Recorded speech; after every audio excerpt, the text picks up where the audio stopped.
Oi, pessoal! Hoje nós vamos ter a aula sobre ética no atendimento em saúde.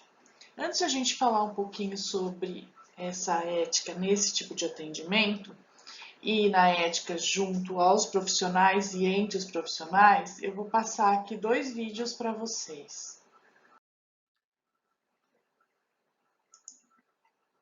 A atitude do médico provocou indignação e um puxão de orelha.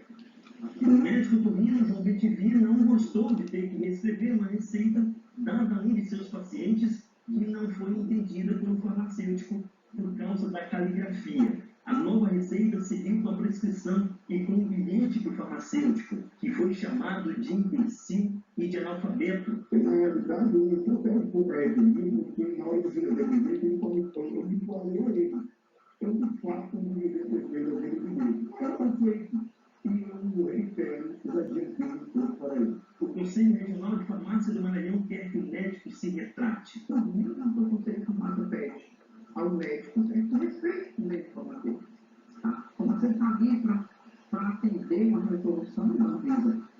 Se ele prescreveu de forma incorreta, O Conselho Regional de Medicina do Maranhão vai fazer uma sindicância para decidir se abre um processo ético contra o médico João Betivier. O CRM concordou com a atitude do farmacêutico de pedir uma nova receita. O Conselho citou o Código de Ética Médico, que diz que o médico não pode receitar, atestar ou dia laudos de forma ilegível. é a lógica da vida.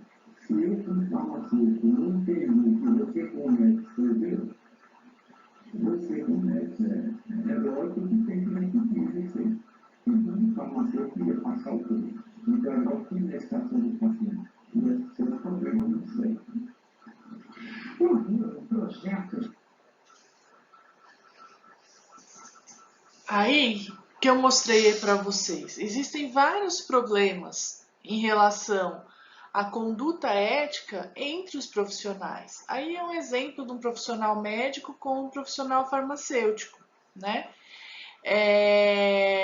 Vocês viram que o problema maior em relação à prescrição, né, médica, que como o próprio a pessoa lá do Conselho Federal de Medicina disse, que está no Código de Ética Médica, que eles precisam fazer uma receita legível, né?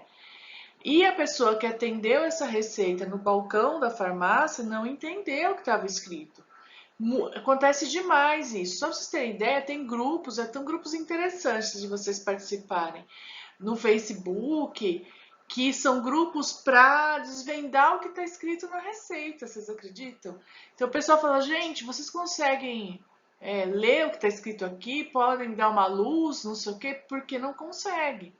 O certo é pedir novamente para esse médico refazer essa receita de forma legível.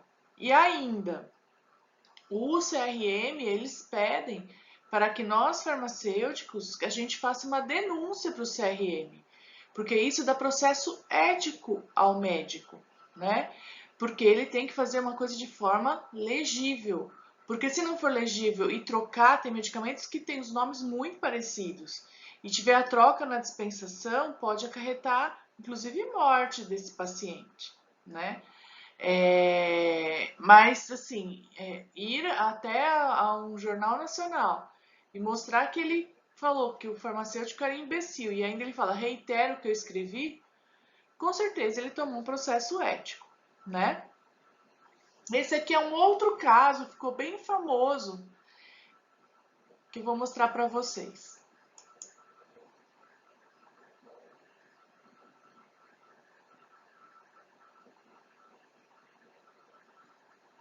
E nunca procurar um farmacêutico, um balcão de farmácia para se tratar, né? Porque as pessoas geralmente têm vergonha de ter uma doença sexualmente transmissível, não vai no médico, mas vai na farmácia. E o farmacêutico não sabe fazer a coisa direita, claro, né? E nem pode.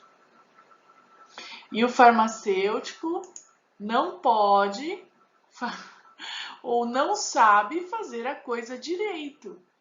Isso foi vinculado no programa Bem-Estar em 2017. Gente, isso deu um rolo que vocês não têm ideia. Como assim o farmacêutico não sabe fazer a coisa direito? Isso é um absurdo, né? Você está desqualificando um outro profissional que também é da saúde e num veículo, né, de comunicação que é extremamente visto no Brasil todo.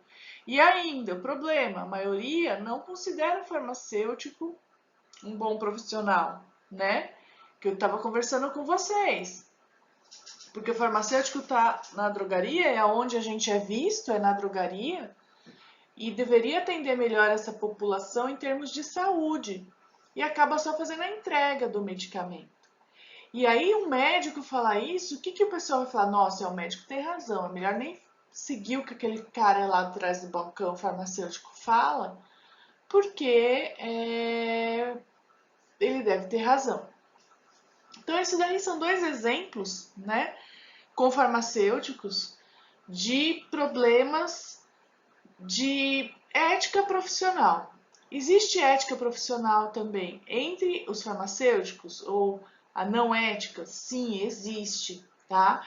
Vocês vão aprender na disciplina de deontologia que nós somos regidos por um código de ética também, como os médicos. E lá está descrito nossos deveres, nossas obrigações, nossos direitos. E nós vamos ser, sim, denunciados e processados caso a gente tenha um desvio dessa conduta ética. Bom, a gente já viu na primeira aula, né, que a ética, na verdade, é o saber prático destinado a orientar a tomada de decisões e que vai trabalhar com valores como o bem, o mal, o certo, o errado, o justo e o injusto. Então, vai representar aí, né, a condição plena de cidadania. A gente tem que lembrar desse resgate dessa ética entre as pessoas e respeitar também. Então, o que a gente pode estabelecer como ética profissional? Então, é um conjunto de normas de conduta que deverão ser postas em prática no exercício de qualquer profissão.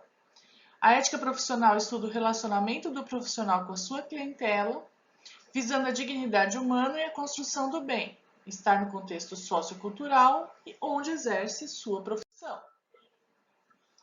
Então, a gente vai falar agora algumas características de um profissional ético. Primeiro, honestidade. A honestidade não deveria ser só no profissional, né?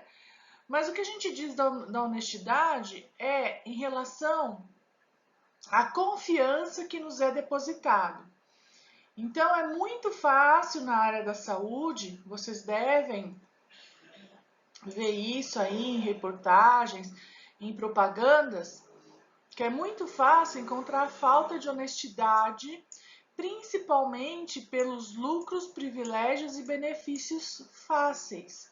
Então, esse pessoal que acaba fazendo propaganda de remédios enganosos, fazendo propaganda de curas que não são provadas cientificamente, ou até mesmo, por exemplo, numa drogaria que fala para os seus funcionários que quando alguém chegar com algum tipo de sintoma de resfriado, que tem que vender tipo R$40. Então tem que colocar uma vitamina C, tem que colocar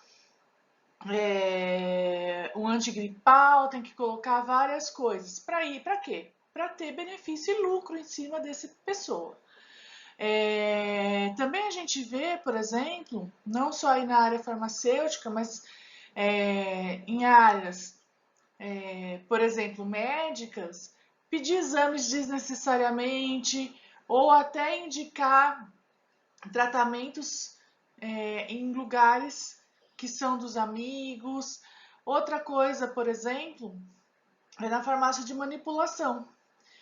A farmácia de manipulação, vocês sabem que a maior venda dela é em relação às receitas, né, médicas que prescrevem manipulados.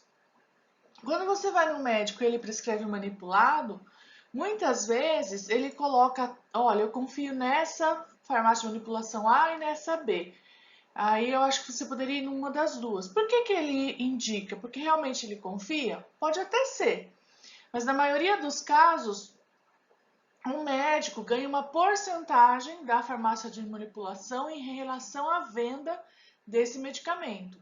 Isso é proibido por lei, certo? Não deveria acontecer, mas todos sabem que acontece. Então, ele prescreveu, indicou a farmácia de manipulação, o paciente vai nessa farmácia de manipulação, pede medicamento. O medicamento custa R$50, 10 a 25% desse valor que o paciente paga para a farmácia de manipulação é destinado ao médico que prescreveu. É um acordo entre cavalheiros, mas que tem uma certa falta de honestidade em relação a isso.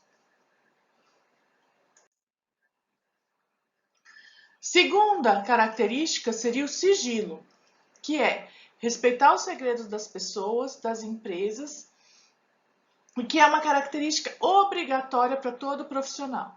Eu não posso expor o meu paciente para outras pessoas. Eu não posso, por exemplo, estando dentro de um hospital, eu tenho acesso ao prontuário desse paciente, tirar foto e mandar no meu grupo do WhatsApp, olha só esse cara, como que tá a tomografia, o exame de X dele. É sigilo. Só para vocês terem uma ideia, os prontuários de dentro do hospital é extremamente regulado e sigiloso. Quem tem direito a ver esse prontuário? Os profissionais de saúde que estão com esse paciente e o paciente.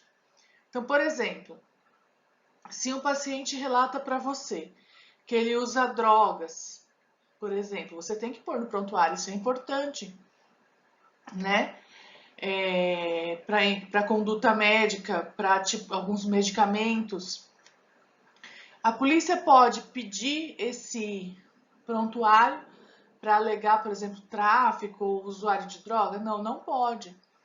É muito complicado. Normalmente, a justiça não concede liberação de prontuários para justiça, por exemplo, por causa de processos que essa pessoa tenha.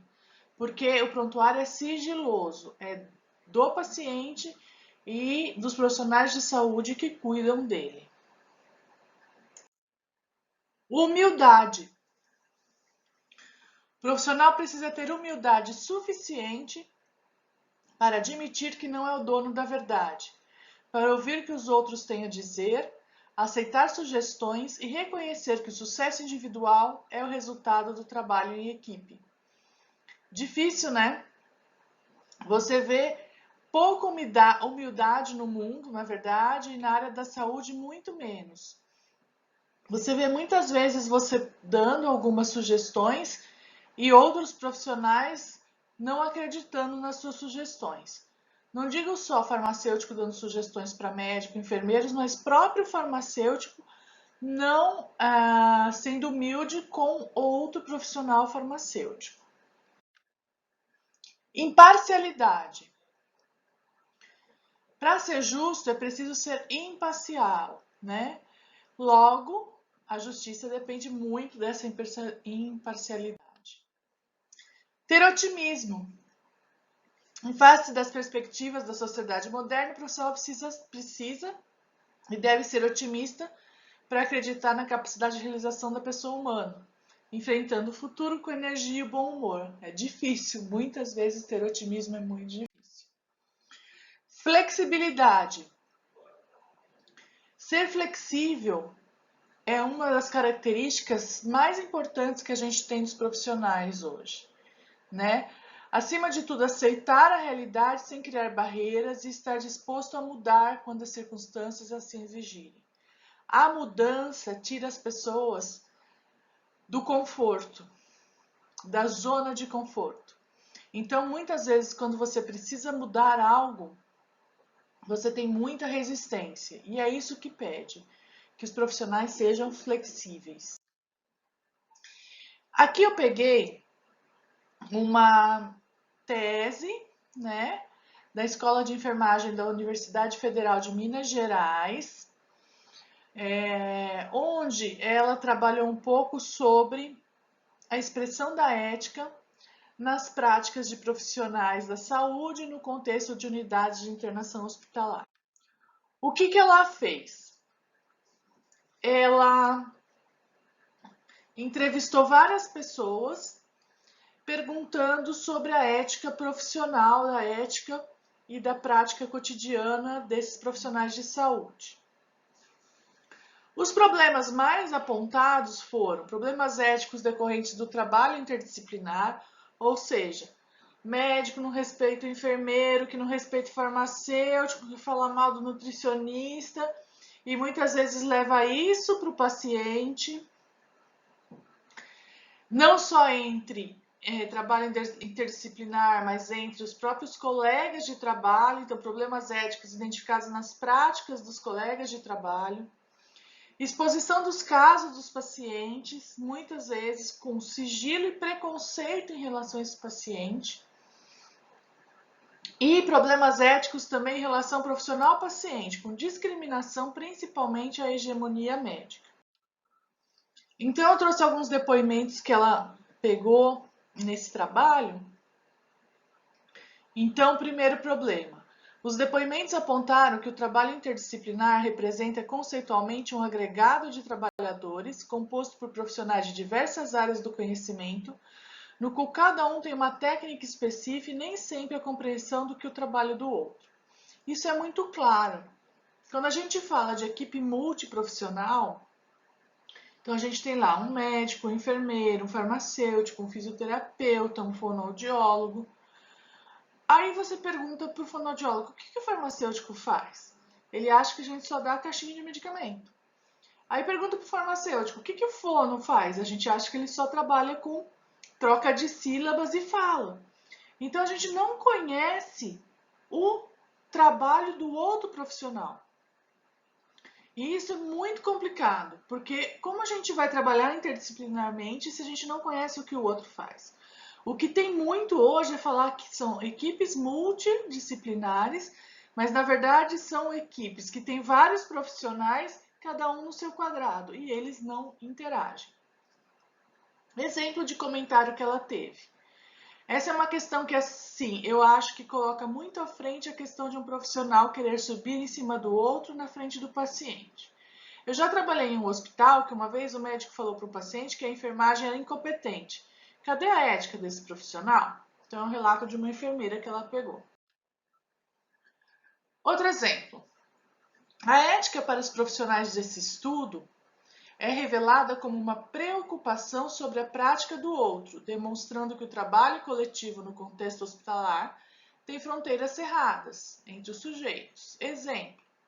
Já vi muito o fato de questionar o profissional que prestou assistência anteriormente na frente do paciente sem que houvesse motivo. Nossa, quem que fez esse curativo em você? Ah, foi o da noite? Nossa, mas ele fez coisa errada. Não. Como assim? Se a gente for ver essa ética entre colegas de trabalho, vocês vão ver que o profissional médico, eles têm uma ética entre eles exacerbada, desculpa. Muitas vezes até escondendo o que o outro faz perante as outras pessoas. Eles são um nicho muito junto de ética entre eles, só entre eles. Se você for para outras profissões, por exemplo, a farmacêutica, não existe esse, vamos colocar, esse companheirismo entre a profissão. É claro que se você viu um colega seu fazendo coisa errada, você deve chamar atenção e até denunciar para o seu conselho. Mas não precisa levar isso a par de outros profissionais e do paciente. Em relação a sigilos e preconceito. Exemplo.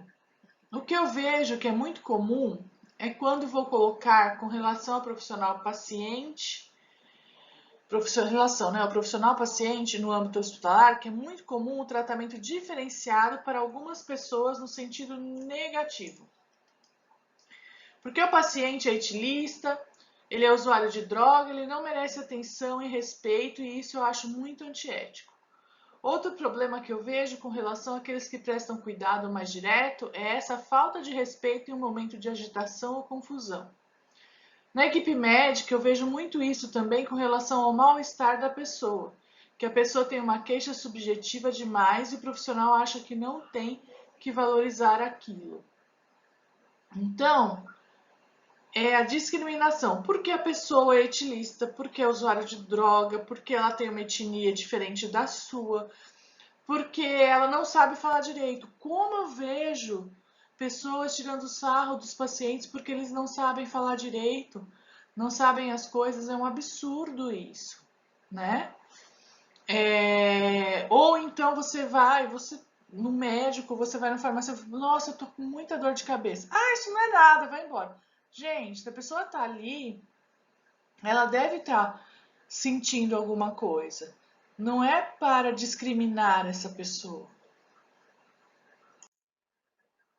Algumas atitudes éticas.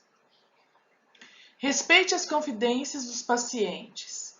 Evite a maledicência, críticas e difamações a quem quer que seja. Respeite sempre a intimidade dos pacientes. A ficha do paciente tem um caráter privado.